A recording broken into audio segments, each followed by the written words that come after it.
एकूणच या संदर्भात अधिक चर्चा करण्यासाठी आपण पुन्हा एकदा जाणार आहोत आमचे प्रतिनिधी दीपक भातुसे यांच्याकडे। अर्थात दीपक भाजप कार्यालयात उपस्थित आहेत आणि त्याच ठिकाणी थोड्याच वेळात पत्रकार परिषद घेणार आहेत रावसाहेब दानवे आणि एकनाथ खडसे। ह्या पत्रकार परिषदेत नेमकं आता खडसे काय सांगणार आहेत याकडेच सगळ्यांचं लक्ष लागलेलं आहे। मात्र आपण दीपक यांना विचारूया। दीपक, आपण बघतोय की एकीकडे अनेक नेते जे विरोधी पक्षातले आहेत ते म्हणतात की ही कुठेतरी नौटंकीबाजी आहे असंही म्हटलं जातंय, कारण की जर एवढे आरोप झाले होते तर त्या आरोपानंतर लगेचच त्यांनी राजीनामा द्यायला पाहिजे होता, पक्षाने दबाव आणण्याची गरज नव्हती असं देखील चर्चा सध्या सुरू आहे। काय सांगाल याबद्दल?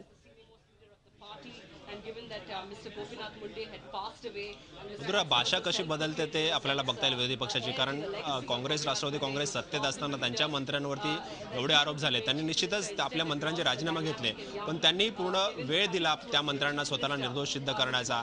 आणि आपल्याला अगदी ताजं उदाहरण द्यायचं म्हटलं तर अजित पवारांचं उदाहरण देता येईल। अजित पवारांनी सिंचन घोटाळ्यात आरोप झाल्यानंतर बऱ्याच महिन्यांनी अजित पवारांनी राजीनामा दिला। या सगळ्या प्रकरणाची चौकशी करण्यासाठी आयोग नेमण्यात आला आणि आयोगाच्या अहवालामध्ये अजित पवारांना क्लीन चिट मिळाल्यानंतर अजित पवार पुन्हा मंत्रिमंडळात आले। खडसेंच्या बाबतीत सुद्धा कदाचित तसं होईल अशी भीती विरोधक व्यक्त करतायत। कदाचित ते सत्य सुद्धा असू शकतं की एकनाथ खडसेंचा मंत्रिपदाचा राजीनामा घ्यायचा, त्यांच्यावर जे आरोप होत आहेत त्या आरोपांच्या चौकशीसाठी एखादी समिती नेमायची, एखादा आयोग नेमायचा आणि या आयोगामार्फत खडसेंची चौकशी करायची आणि या सगळ्या चौकशीतून खडसे बाहेर पडलं की पुन्हा त्यांचं राजकीय पुनर्वसन करायचं। कदाचित अशी स्ट्रॅटेजी पक्षाची भाजपची असू शकते, परंतु सध्या भाजपवरती दबाव होता तो खडसेंवरती कारवाई करण्याचा। आणि नारायण राणेंनी जी आपल्याकडे प्रतिक्रिया दिली मगाशी की बहुजन समाजातील नेत्यांना टार्गेट केलं गेलं पक्षात आणि हा राजीनामा आरोपांमुळे घेतला की वैयक्तिक रागामुळे घेतला, कारण देवेंद्र फडणवीस आणि खडसेंचे संबंध आपल्याला माहिती आहेत की किती टोकाचे होते। कारण देवेंद्र फडणवीस यांच्याकडे मुख्यमंत्री पद गेल्यानंतर वारंवार खडसेंनी त्यांच्याबद्दल नाराजी व्यक्त केली होती आणि देवेंद्र फडणवीस यांनी सुद्धा आपल्या मुख्यमंत्री पदाचा वापर करून खडसेंना त्यांची जागा वारंवार दाखवून देण्याचा प्रयत्न केला। अगदी खडसेंच्या खात्याचा सचिव सुद्धा त्यांच्याशी चर्चा न करता नियुक्त केला गेला अथवा बदली केला गेला। त्यामुळे देवेंद्र फडणवीस हे खडसेंना शह देत होते हे निश्चितच, आणि ही संधी मिळाली असं राजकारणात म्हणावं लागेल, कारण या सगळ्या आरोपांमागे मुख्यमंत्र्यांचाही बराच हात असल्याचा राजकीय वर्तुळात चर्चा आहे। आणि कदाचित देवेंद्र फडणवीसांना ही संधी मिळाली असेल एकनाथ खडसेंबद्दल जो त्यांनी जी दबंगगिरी केली होती, राजकारणात दादागिरी केली होती, नवं सरकार आल्यानंतर मुख्यमंत्री पदासंदर्भाची नाराजी व्यक्त केली होती, देवेंद्र फडणवीस यांच्या संदर्भात नाराजी व्यक्त केली होती, ते आपल्याला जुनेरात अशा पद्धतीची वक्तव्य केली होती। ती संधी देवेंद्र फडणवीसांना चालून आली असं म्हणावं लागेल। आणि अनुपमा, आता थोड्याच वेळात तिथे पत्रकार परिषद सुरू होणार आहे। एकनाथ खडसे आणि दानवे हे भाजप कार्यालयात पोहोचलेले आहेत आणि काही मंत्री सुद्धा इथे या ठिकाणी त्यांच्या समर्थनार्थ येऊन बसलेले आहेत। प्रकाश मेहता आपल्याला दिसत आहेत, गृहनिर्माण मंत्री, आणि दानवे आणि खडसे यांचं भाजप कार्यालयात आगमन झालेलं आहे। आता भाजपला खडसेंचा राजीनामा का घेतला याची बाजू मांडावी लागणार आहे आणि खडसेंना, दानवेंना आपली बाजू मांडावी लागणार आहे की राजीनामा का घेतला, आणि खडसेंना त्यांचं समर्थन करण्यासंदर्भात, आरोपांबद्दल आपली बाजू मांडण्यासंदर्भात या ठिकाणी ते येत आहेत। आता काय त्यांची बाजू असेल, सुधीर मुनगंटीवार सुद्धा येऊन पोहोचलेले आहेत, भाजपचे ज्येष्ठ नेते इथे आपल्याला पाहायला मिळत आहे। त्याचबरोबर खडसे दाखल झालेले आहेत, ते येऊन विनोद तावडे आहेत, रावसाहेब दानवे पोहोचलेले आहेत, चंद्रकांत पाटील आहेत ज्येष्ठ मंत्री, हे सगळे आता खडसेंच्या समर्थनार्थ इथे आलेले आहेत। एक गोष्ट लक्षात घेतली पाहिजे की खडसेंवरती यापूर्वी जेव्हा आरोप होत होते तेव्हा कुठलाही ज्येष्ठ मंत्री अथवा नेता त्यांच्या बरोबर आपल्याला पाहायला मिळाला नाही, परंतु आता खडसेंचा राजीनामा झाल्यानंतर पत्रकार परिषदेसाठी पक्षाचे सगळे नक्कीच आपण बघितलं आता थोड्याच वेळात ही पत्रकार परिषद सुरू होणार आहे।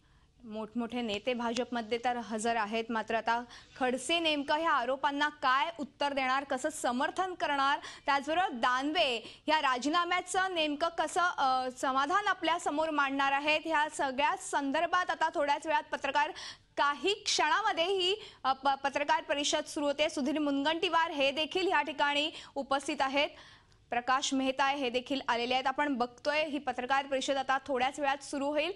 एकूणच आपण बघितलं तर सर्व पदाचा राजीनामा खडसे यांनी सुपूर्द केल्यानंतर ही पत्रकार परिषद होतीये।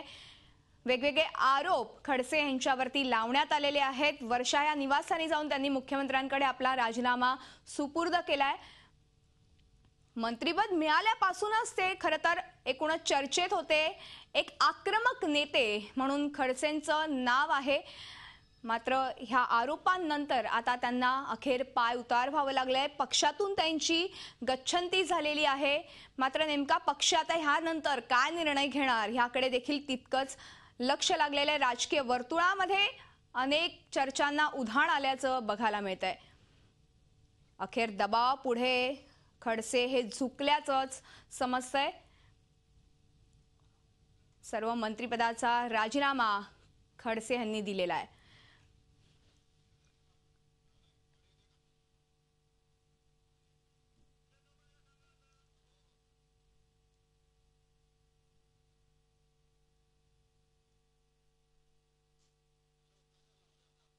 आपण बघतोय पत्रकार परिषदेला सुरुवात झालेली आहे.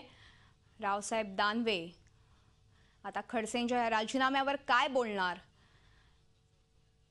याकडे लक्ष लागलंय. तसंच खडसे नेमकं कसं समर्थन करणार. केवळ भाजप सरकारला बदनाम करण्यासाठी हे कारस्थान सुरू आहे.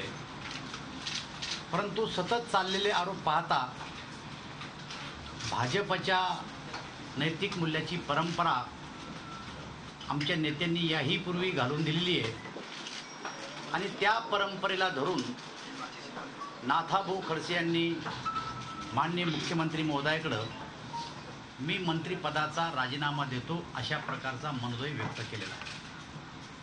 गेले 40 वर्ष नाथाभाऊ आम्ही या पक्षवाढीसाठी जीवाचं रान करतोय. नाथाभाऊला आम्ही चांगल्या प्रकारे ओळखतो. त्यामुळं नाथाभाऊंना पक्षवाढीमध्ये फार मोठं योगदान दिलेलं आहे हे आम्हाला माहीत असून सुद्धा नाथाभाऊंनी अनेक वेळेस प्रसार माध्यमाद्वारे आरोप करणाऱ्यांना सांगितलेलं आहे की ठोस पुरावे द्या, चौकशी करा. अशी मागणी करून सुद्धा कोणीही ठोस पुरावे अद्यापर्यंत देऊ शकले नाहीत.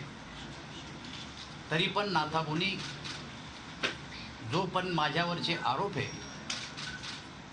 या आरोपाची पूर्णपणाने चौकशी होऊन मी निर्दोष सुटत नाही तोपर्यंत मी माझ्या पदाचा राजीनामा देण्याचा मनोदय मुख्यमंत्री महोदयाकडे व्यक्त केलेला आहे. मी पुन्हा एकदा आपल्याला सांगू इच्छितो की भारतीय जनता पक्ष नाथाभाऊच्या पाठीमागं पूर्णपणानं भक्कमपणानं उभा आहे. आमच्या पार्टीतले स्थापनेपासूनचे ते एक ज्येष्ठ नेते आहेत आणि संकट काळात त्यांनी पार्टी या राज्यात वाढवली.